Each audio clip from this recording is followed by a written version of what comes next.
అలాంటి ప్రధానమంత్రిని చాలామంది ఆయన మీద మాట్లాడుతూ ఉంటే, ఆయన్ని అనకూడని మాట్లాడుతూ ఉంటే నా గుండె కదిలించేసింది, నా కన్నీళ్ళు వచ్చినాయి, బాధ వచ్చింది. దేశం కోసం కష్టపడే వారికి ఇవా చివరికి మనం ఇచ్చేదే. కొత్త తరానికి ఏం తెలుసు? ఆయన పడ్డ కష్టం. ఒక్క రోజు కూడా సెలవు తీసుకోలేదు మన ప్రధానమంత్రి గారు. ఈరోజు పెట్టుబడులు వస్తున్నాయి మనకి, ఒక్కరోజు కూడా సెలవు తీసుకోలేదు.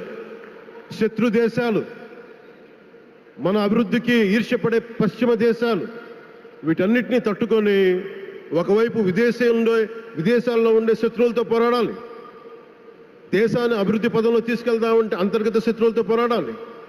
అలాంటి వ్యక్తికి మనం ఇవ్వగలిగేది కేవలం మేమున్నాం మీ వెంట, మీ మీద మాట పడితే అది మా మీద పడ్డట్టే, అదే మనం వారికి ఇవ్వాల్సింది.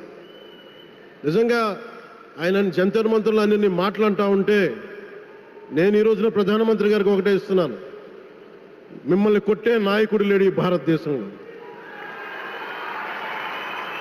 రాబోడు. కానీ మీరు పడ్డ శ్రమ, మీరు పడ్డ కష్టం ఎవరు తీసుకోలేరు. ఎన్ని బాధలు పడ్డా, ఎన్ని దెబ్బలు